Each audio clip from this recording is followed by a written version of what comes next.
Mi nombre es Marco Aurelio Pérez Hernández, soy biólogo de profesión. Desde hace 35 años soy profesor de tiempo completo del Departamento de Biología de la División de Ciencias Biológicas y de la Salud por la UAM Iztapalapa.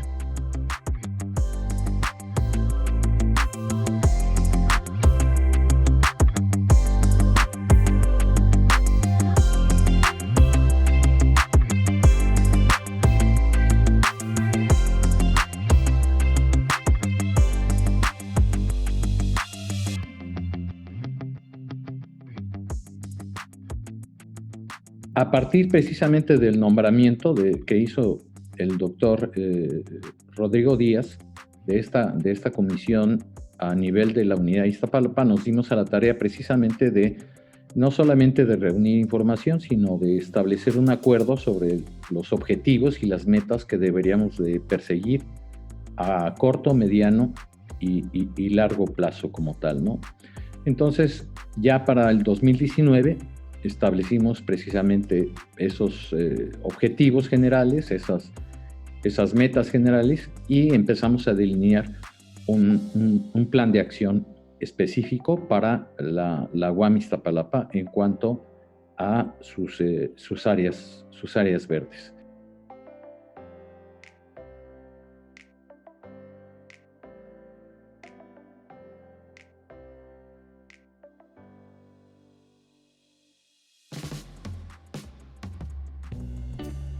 Uno de los principales objetivos, pues, obviamente, es el diagnóstico y la realización de actividades, programas y planes tendientes al mejoramiento, conservación y fomento de las áreas verdes al interior de la universidad y al entorno público inmediato, ¿no? Y todo ese objetivo con esa meta, pues obviamente tiene una diversidad y una multiplicidad de actividades que van desde lo administrativo, pasan por lo académico y sobre todo tienen que ver con la participación de los sectores de la comunidad universitaria, ¿no? Que incluye obviamente a los estudiantes como foco central, a los profesores y a los trabajadores administrativos, ¿no? Como un todo, la comunidad universitaria pensamos que es el fundamento,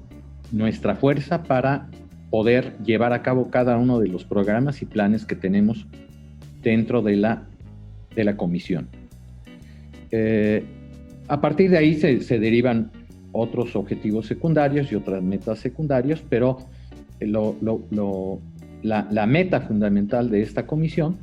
es que, además de que sea una comisión permanente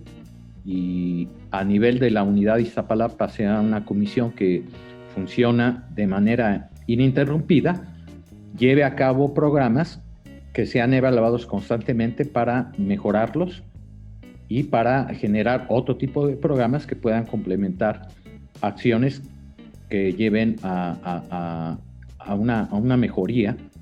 de los objetivos fundamentales de la infraestructura verde, ¿no? Queremos implantar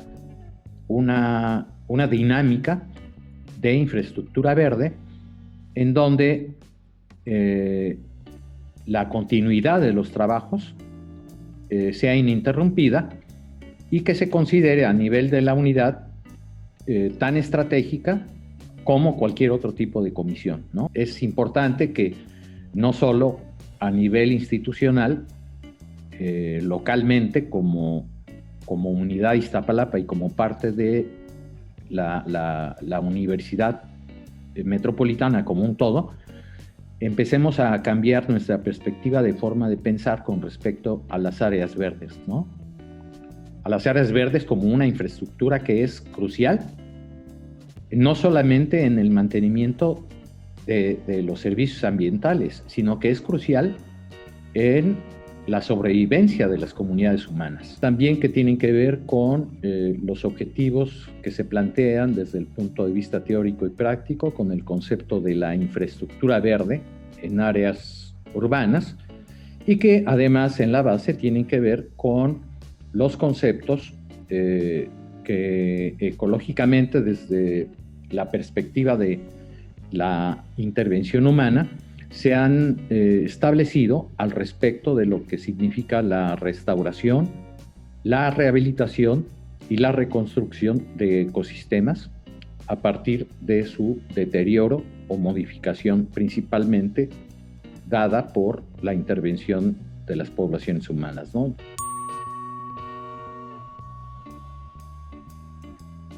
En principio, el proyecto de la UAM, que se forjó en los años 70 y que finalmente fue aprobado y se empezó a implementar en cuanto a la construcción de las unidades, que fueron tres, ¿no? La unidad Iztapalapa, Xochimilco y Azcapotzalco, ¿no? Y una de las primeras iniciativas de construcción fue precisamente de Iztapalapa. Un elemento importante en el proyecto general de la construcción de nuestra institución fue de que se tuvieran unidades académicas emplazadas en sitios que tuvieran una baja incidencia en cuanto al acceso a la educación pública, sobre todo a nivel superior, ¿no? Entonces, por eso se pensó en que las zonas en donde se deberían de construir las instalaciones de las tres primeras unidades deberían estar en zonas con esas características. No solamente que tuvieran una posibilidad las comunidades de esas áreas de acceder a un nivel de educación superior, sino que además el desarrollo de las unidades fomentara precisamente el desarrollo del ámbito externo, ¿no? Es decir, del área inmediata de influencia geográfica que tenían en cuanto a su emplazamiento. Entonces, bueno, eso de alguna manera está por evaluarse, pero de manera muy general te diría que sobre todo en el caso de Iztapalapa, ese objetivo no se ha logrado. La UAM Iztapalapa no ha promovido la mejora o la calidad de vida en cuanto, sobre todo, a aspectos de conservación biológica y calidad ambiental al exterior. Al contrario, creo que el crecimiento urbano que ha rodeado a la UAM Iztapalapa se ha comido a la UAM Iztapalapa. Por eso la urgencia de generar procesos para iniciar una revisión interna y mejorar la calidad de vida tomando como eje, pues obviamente la conservación biológica y todos aquellos aspectos que tengan que ver con el esquema de vida relacionado o dirigido a la sustentabilidad, ¿no? Tomando como base la mayoría de los objetivos de desarrollo planteados por la ONU, ¿no? Y sobre todo tomando a partir de esos 11 de los 17 objetivos de desarrollo sustentable como base la conservación y preservación de las áreas verdes dentro de las zonas urbanas, dado que, como tú sabes y todos sabemos, la tendencia mundial a la organización social, política y económica de las poblaciones humanas no solamente se centra, sino tiene, digamos, una previsión de que seguirá desarrollando aglomeraciones urbanas para el futuro, ¿no? Actualmente en el mundo tenemos entre un 65 y un 85% de la población, que somos cerca de 7,000 millones de personas, concentradas en zonas urbanas. Entonces, la única posibilidad de mantener una calidad de vida digna o incrementarla es mantener el eje de la conservación de la calidad de vida en las ciudades, que son las áreas verdes urbanas, lo que se le llama actualmente la infraestructura urbana. Para el caso particular de Iztapalapa, el elemento esencial del cual arrancamos pues era el diagnóstico, ¿no? De cómo encontrábamos nuestras áreas verdes, y a partir de ese diagnóstico, que resulta fundamental, empezar a hacer propuestas de acuerdo a estas tres esferas, ¿no? que nos compete, y que tiene que ver finalmente con la meta de incrementar la posibilidad de recuperar los ecosistemas a una forma lo más natural posible, de acuerdo a su evolución, y dinámica ecológica natural, y sobre todo conservar la posibilidad de obtener o seguir obteniendo los servicios ambientales que nos proporcionan las áreas naturales. Estamos trabajando en la descripción del estado actual de cada individuo en cuanto a cada característica biológica y ecológica en la que se encuentre, porque eso, como tú sabes, es la base para poder empezar a tratar de resolver problemas que precisamente nos esté informando el diagnóstico, ¿no?, de la parte de la vegetación más importante de las áreas verdes urbanas, que sería los árboles, ¿no? Y utilizando pues las metodologías más modernas, digitales, de las que se puede echar mano, ¿no? Como por ejemplo son los sistemas de información geográfica.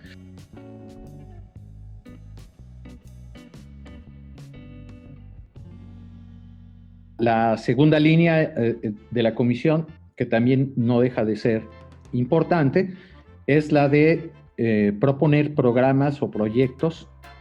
que incorporen activamente a los alumnos, tanto de licenciatura y de posgrado, a través de proyectos terminales, de servicios sociales, de tesis, de maestría, de doctorado, de lo que sea. Y a través, una línea derivada de eso sería desarrollar programas de difusión, comunicación y sensibilización ambiental, ¿no? Actualmente, como te decía, ya tenemos un diagnóstico basado en una determinación, en un inventario a nivel de especies de arbóreas en las áreas verdes de la UAM. Más o menos estamos trabajando ahorita en determinar su estado de desarrollo, sobre todo su estado de salud.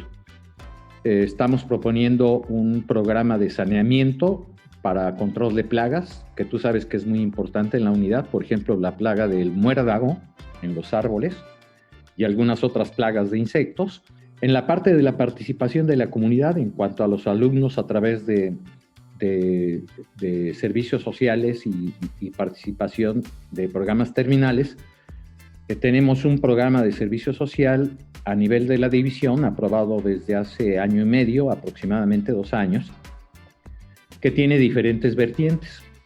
Y estamos promoviendo la posibilidad de la inserción de alumnos a la parte del programa de comunicación, difusión, educación y sensibilización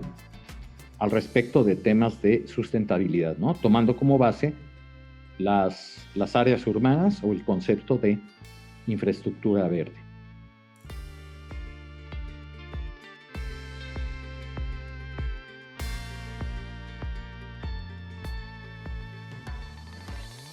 Entonces, lo que propone y lo que propuso la UAM, y de lo cual entregó un proyecto a principios de este año, fue un proyecto de compensación vía la reforestación para recuperar aquellas áreas verdes que pudieron haber sido modificadas precisamente por el proyecto de construcción de infraestructura del nuevo edificio ese, ¿no? Lo cual estamos aprovechando en la Comisión de Áreas Verdes para darle continuidad e integrarlo al programa original que te planteo. Las autoridades ambientales nos ponían un tope en cuanto al tipo de especies y número de individuos con los que habíamos que compensar el efecto de la construcción del nuevo edificio, pero nosotros propusimos un programa un poco más ambicioso, no solamente proponiendo reforestar un área dentro de la unidad con especies arbóreas que cubriera el requisito legal, sino ampliándolo a dos terceras partes más.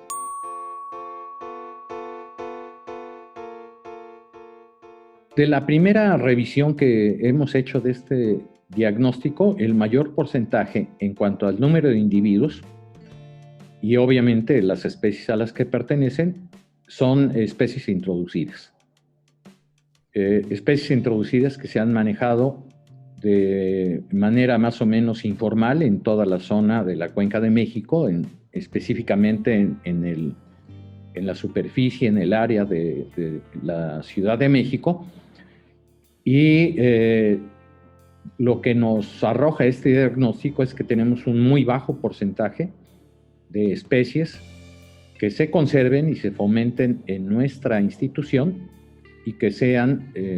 digamos, parte de las especies originarias, ¿no? De lo que llamamos especies nativas. No solamente a nivel del país, sino a nivel de la región del centro de México y específicamente del oriente de la ciudad, ¿no?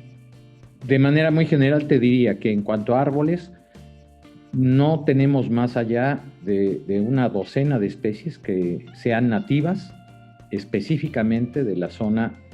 oriente de la ciudad, de la zona de Iztapalapa, y que pudieran considerarse como relictos que se han conservado desde el pasado, ¿no? La doctora Carmen hizo un inventario de el número de individuos y las especies a las que pertenecían en ese momento de los árboles que estaban vegetando en la unidad de Iztapalapa, y entregó una lista muy detallada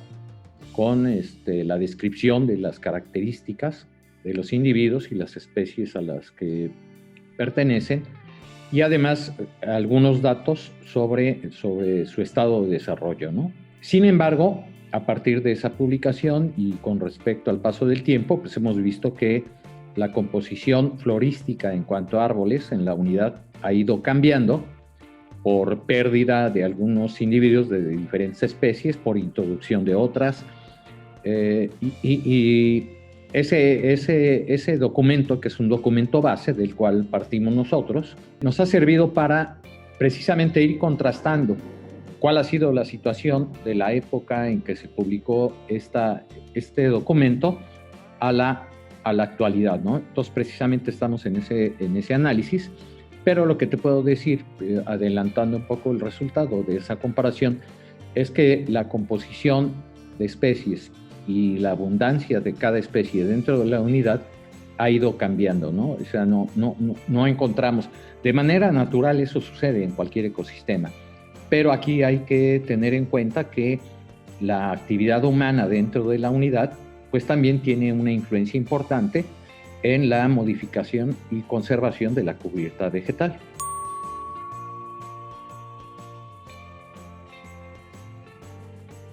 Como antecedente, yo te diría que hay un colega de nosotros, un profesor del departamento de biología, que es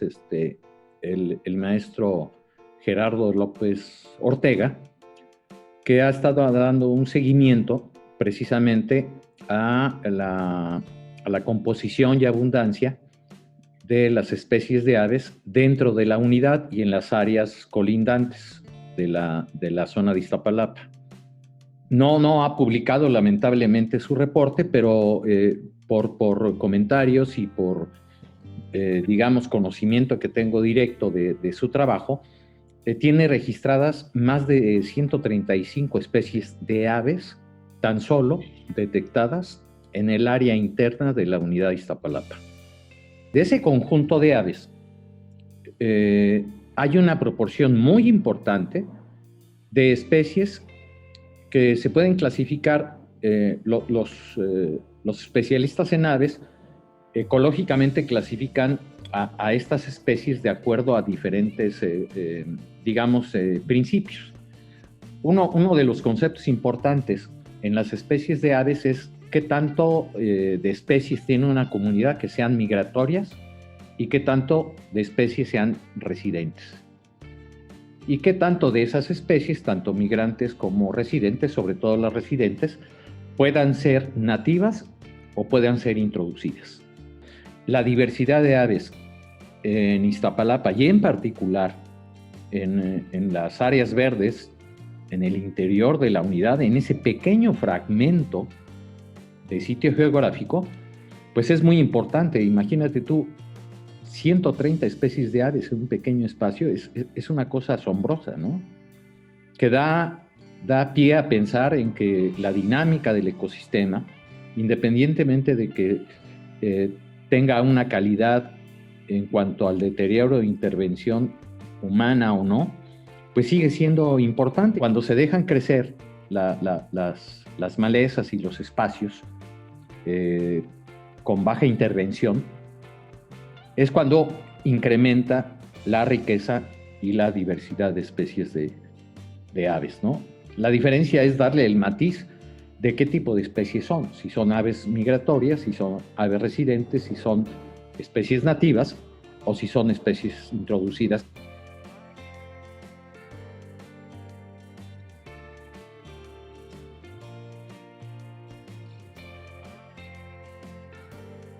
Obviamente estas especies introducidas y exóticas cada vez van ganando más terreno por ser más competitivas desde el punto de vista de su adaptabilidad ecológica, y tienden a desplazar no solamente las especies nativas, residentes o migrantes, sino que a cualquier tipo de especie, precisamente por su alta competitividad, ¿no? O sea, estas son las especies que de alguna manera se tienen que regular o controlar, y eso no solamente se logra a través del manejo directo de la especie, sino a través del manejo de las áreas verdes y de los espacios ecológicos disponibles.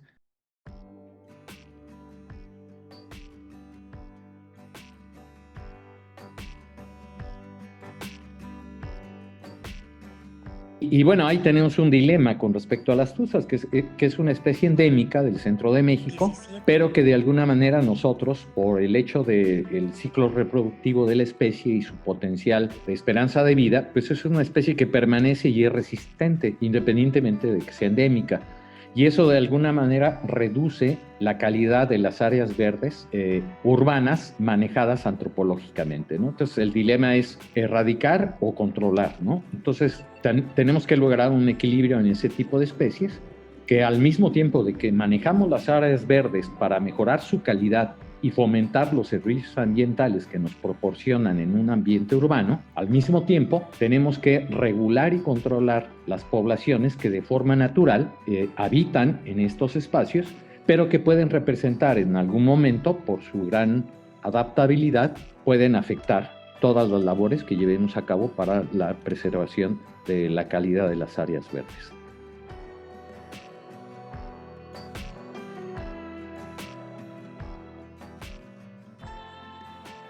Mi correo electrónico directamente, el correo institucional de Shanum, está a su disposición, es maph@sanum.uam.mx, y próximamente les daremos la dirección de un sitio que ya de manera institucional podemos instalar como para los interesados en estos programas de servicio social, y nos podamos comunicar por esa vía, ¿no? Pero por lo pronto, cualquier cuestión relacionada con el interés de trabajar con nosotros, colaborar o de realizar algún tipo de actividad formal como prácticas profesionales, servicio social, tesis, lo que sea, a través de mi dirección